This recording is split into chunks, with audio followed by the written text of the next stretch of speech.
As of today, it will henceforth be the official policy of the United States government that there are only two genders, male and female.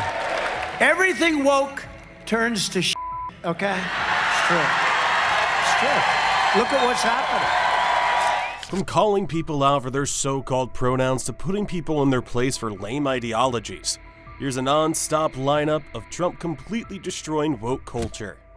You're seeing that now because the worst decisions I've ever seen. That's, again, why I put the patent. I just remembered it as I was coming over here. I said, get that clip quickly.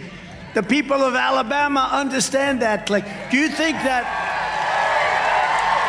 And this guy says whatever's on his mind. No filter, no hesitation. And that's exactly what makes him such a phenomenon. Whether you're a fan or not, you've got to admit, he knows how to land a punch. When I get through with this guy, Millie, I mean, how about Millie? Remember when I walked to the church, proudly walked to the church, that the protesters, they tried to burn it down, but I walked to the church, protesters out there. So here we are, watching this clip of Trump going all in on woke culture. No holding back. He kicks things off with a bold declaration. Everything woke, well, turns into a disaster. And the next day, the radical left media starts calling, you shouldn't have walked, you shouldn't have walked. Instead of saying, I'm proud to walk with my president, not because it's me, because of the office. Instead of saying that, he wanted to apologize for walking with the president of the United States. And let's be honest, is he really wrong? Do you think that General Patton was woke? I don't think so. What do you think, Mike? Mike, was he woke? I don't think so.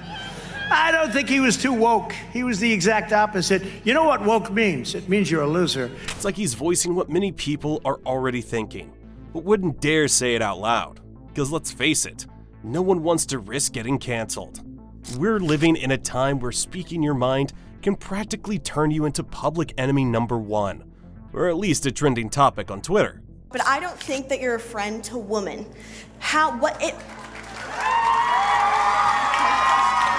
I knew I shouldn't have picked her. I knew I shouldn't have picked her. All right, so let me give you that answer right now. And let's not forget about the feminist who tried to cancel him.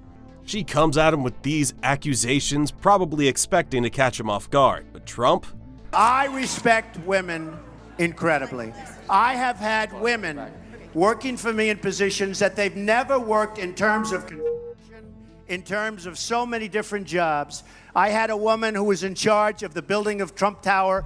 He's just grinning, like he's thinking, oh, sweetheart, you have no idea who you're up against. Then he starts rattling off all the ways he's empowered women over the years. Now, sure, some people are probably rolling their eyes, but let's be real. He's not just defending himself, he's going on the attack. Instead of standing there like a deer in headlights, he flips the script completely. It's kind of brilliant. I want to get paid the same as a man, and I think you understand that. So, if you become president, will a woman make the same as a man, and do I get to choose what I do with my body? There's more to it. You're going to make the same if you do as good a job. You're going to make the same if you do as good a job. And here's the twist. He doesn't stop there. Nope, he jumps straight into the wage gap debate, and his take? Pretty straightforward. You get paid based on how well you do the job. As part of our new credentialing body for teachers, we will promote positive education about the nuclear family, the roles of mothers and fathers, and celebrating rather than erasing the things that make men and women different and unique. And then Trump brings up the whole gender debate. Oh man, this part kills me. He goes on about how there are only two genders and he's going to make it official with Congress. I mean, you can practically hear the woke folks screaming from their safe spaces. The bill will also make clear that Title IX prohibits men from participating in women's sports, and we will protect the rights of parents from being forced to allow their minor child to assume a gender which is new and an identity without the parents' consent. But again, he's just saying what a ton of people think but are too afraid to say out loud. He's not trying to sugarcoat anything, which, let's be real, is why his supporters eat this stuff up. He's saying, look, this is how it is. Deal with it. And you can almost feel the crowd eating it up, nodding along, and probably laughing at the absurdity of it all.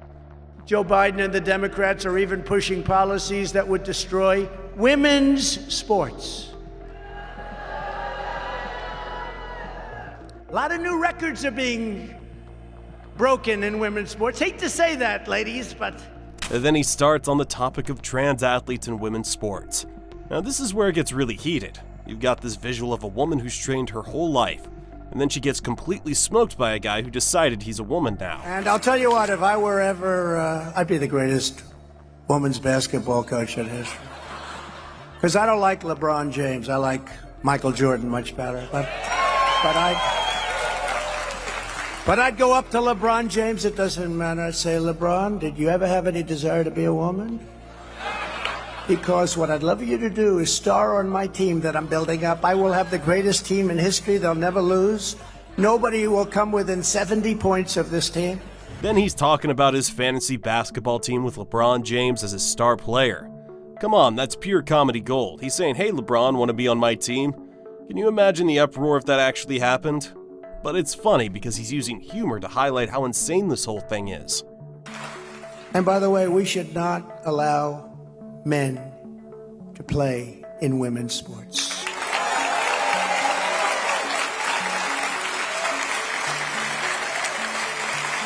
So crazy. He's saying, look, if we're going to go down this path, I'm going to build the greatest women's basketball team of all time with all these top male athletes. And you know what? That's what satire's supposed to do. It's supposed to shine a light on the absurdities of life. In this case, the absurdity of allowing men to compete in women's sports. See, it just shows you what these political geniuses, I have all these consultants, all these great... Sir, don't say that. It's very controversial. That's not written down anywhere. I just said this might be a good time. And of course, Trump throws in a jab about how everyone is afraid to even talk about these things. And he's not wrong. My Department of Education will inform states and school districts that if any teacher or school official suggests to a child that they could be trapped in the wrong body, they will be faced with severe consequences, including potential civil rights violations for sex discrimination and the elimination of federal funding. So here's the thing. Whether or not you like the guy, Trump's got this knack for cutting through the noise.